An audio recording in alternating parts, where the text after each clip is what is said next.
नमस्कार, स्वागत है आपका पीसन भारत में। और आज संविधान दिवस है और आज संविधान दिवस के अवसर पर पूरे देश में और उत्तर प्रदेश में हर जगह अलग अलग कार्यक्रम किए जा रहे हैं बाबा साहब के याद में।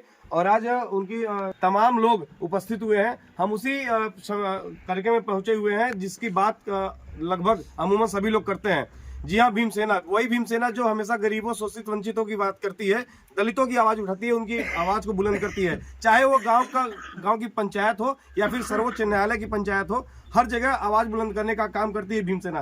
तो आज इस संगठन जो भीमसेना है, उसके संगठन के हमारे साथ पदाधिकारी हैं, संरक्षक हैं, राष्ट्रीय अध्यक्ष हैं और तमाम लोग हैं। उनसे हम जानकारी लेंगे इस कार्यक्रम के बारे में कि ये कार्यक्रम क्या है। सर, एक बार फिर से परिचय। राजेश सरोज, संरक्षक भीमसेना। जी सर, आज कार्यक्रम जो है वो किस लिए रखा गया? कार्यक्रम का उद्देश्य क्या है? संविधान दिवस 26 नवंबर को हम लोग मनाते हैं और उसी सिलसिले में भीमसेना के तत्वावधान में भी आज मांडा खास में हम लोग संविधान दिवस मनाए। क्या लग रहा है सर, अभी आज की जो मतलब समय चल रहा है, जो 21वीं सदी चल रही है, इसमें क्या दलितों का उत्पीड़न हो रहा है वाकई में? अभी तक इतने दिन देश को आज़ाद होते हुए हो गया है, मगर फिर भी अभी भी दलितों को, बहुजनों को बोलने का अधिकार अभी भी नहीं पूरे रूप से मिला है। फिर भी हम लोग संगठन के माध्यम से लोगों को जागरूक कर रहे हैं लगातार 2013 से। अभी भी समाज में जब देखा जाता है तो ना लोग, बच्चे पढ़ पा रहे हैं, ना उनकी शिक्षा की अच्छी व्यवस्था है, ना चिकित्सा की अच्छी व्यवस्था है, ना रोजगार की व्यवस्था है। तो आपका जो संगठन है सर, वो सर्व समाज के लिए है? सर्व समाज के लिए। इस संगठन का उद्देश्य क्या है, क्या कहना चाहेंगे?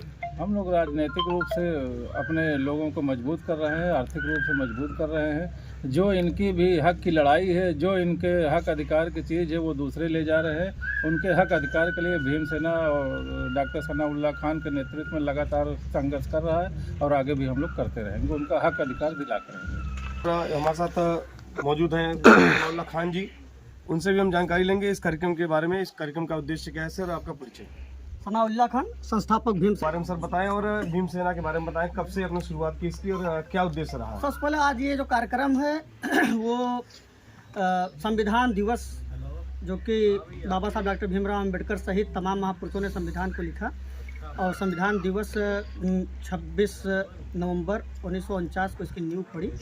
तो उस संदर्भ में आज हम लोग खुशी मनाते हैं कि संविधान का राज स्थापित हुआ देश में। उसी को मनाने के लिए, बाबा साहब को श्रद्धांजलि देने के लिए संविधान सभा का आयोजन किया गया था, समारोह का। और जो भीमसेना है, भीमसेना का उद्देश्य बहुजन समाज यानी दलित, पिछड़ा, धार्मिक अल्पसंख्यक और जो गरीब समाज है। गरीब की कोई जात नहीं होती, कोई धर्म नहीं होता, गरीब एक गरीब होता है। गरीबों के हक अधिकार के लिए, मान सम्मान स्वाभिमान के लिए और उनके शैक्षिक, आर्थिक, सामाजिक, राजनीतिक स्थिति को सुदृढ़ करने के लिए, मजबूत करने के लिए भीमसेना जन आंदोलन एवं जन जागरूकता कर रहा है। तो ये थे आप अभी सुन रहे थे संरक्षक साहब को।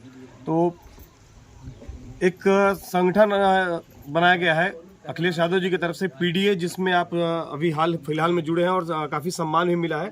तो दोनों को जोड़ करके क्या देख रहे हैं आप? भीमसेना एक सामाजिक संगठन है और समाजवादी पार्टी और उसका जो पीडीए बना हुआ राजनीतिक संगठन है। बाबा साहब डॉक्टर भीमराव अम्बेडकर जी ने कहा था कि राजनीति वह मास्टर चाबी जिससे बंद सारे दरवाजे खोले जा सकते हैं।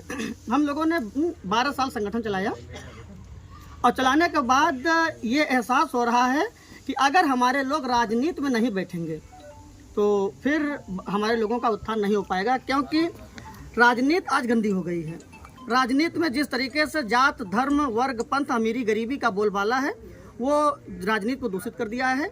जो बाबा साहब डॉक्टर भीमराव अम्बेडकर जी का सपना था कि हमने आज से रानियों का नसबंदी कर दिया, अब रानी के पेट से नहीं, पेटियों से राजा पैदा होगा, ऐसा अब ये सफेद हाथी लग रहा है। अब क्योंकि जो अच्छे लोग हैं वो राजनीति में नहीं आ रहे हैं, गलत आदमी राजनीति में आ रहा है तो गलत ही काम करेगा। इसलिए इस राजनीति की गंदगी को साफ करने के लिए मैं सनाउल्लाह खान राजनीति के रूपी ये जो गंदगी है उसमें खुद उतरा हूँ, उतर के साफ करूंगा। अगर हम किनारे बैठकर साफ करेंगे, ये बात बताएंगे कि तुम इस देश के हुक्मरान थे, तुम इस देश के शासक थे, लेकिन एक साजिश के तहत तुम्हें आज फटेहाल बनाया गया है, तुम्हें मजदूर, गरीब, परेशान बनाया गया है। और आज अगर इस उत्तर प्रदेश की बात कर ली जाए तो भारतीय जनता पार्टी के खिलाफ अखिलेश यादव जिस तरीके से मुखर होकर काम कर रहे हैं, तो हम लोग बाबा साहब को मानने वाले लोग हैं। हम जात धर्म दल में की बात नहीं करते। जो अत्याचारी हुकूमत के खिलाफ आवाज़ उठाएगा हम उसके साथ हैं। इस समय अखिलेश यादव जी अत्याचारी हुकूमत के खिलाफ आवाज़ उठा रहे, इसलिए मैं उनके साथ हूँ। अगर कल वो आवाज़ नहीं उठाएंगे, मैं उनका भी साथ छोड़ दूंगा। अगर आज अखिलेश यादव जी जमकर मुखर हो रहे हैं, सरकार की एक एक गलत नीतियों के खिलाफ बोल रहे हैं, लड़ रहे हैं, सड़क से लेकर सदन तक आवाज़ को बुलंद कर रहे हैं, इसलिए मैं उनके साथ हूँ और तब तक उनके साथ रहूँगा जब तक वो सरकार की नीतियों का विरोध करेंगे। और सरकार की नीतियों का विरोध करके इस पीडीए समाज को हुक्मरान बनाएंगे। और इसका अभी उदाहरण हम लोग ने देख लिया है। जो विगत लोकसभा का चुनाव हुआ, उसमें जिस तरीके से अखिलेश यादव जी ने पीडीए समाज के लोगों को टिकट दिया और जिता करके लोकसभा में भेजना, वो एक अपने आप में अनुकरणीय है। उसे सीख लेना चाहिए कि वो जो करते हैं वो करते हैं। इसलिए हम पीडीए के साथ हैं। जुड़ी हुई महिला है। प्रदेश से होता क्या है, कहीं पे भी काम आवश्यकता पड़ जाती है, तो कैसे अपने आप को मतलब उपलब्ध रखेंगे वहाँ पर? सर, हम लोग तो जैसे हमारे डॉक्टर सनाउल्लाह खान जी ने अपनी ज़िंदगी कुर्बान करने के लिए संकल्प लिया कि हम गरीब शोषित दलितों के लिए आवाज़ उठाएंगे, और तब तक जब तक मेरे शरीर में जान है तब तक हम आवाज़ उठाएंगे और इस समाज के लिए लड़ेंगे। उसी तरह मैं भी संकल्पित हूँ। मैं अपने दलित पिछड़े अल्पसंख्यक समाज के लिए मैं भी संकल्पित हूँ और लड़ूँगी। बहुत धन्यवाद। खबरों के लिए बने रहिए पीछे भारत पर। जय हिंद, जय भारत, जय भीम, जय संविधान।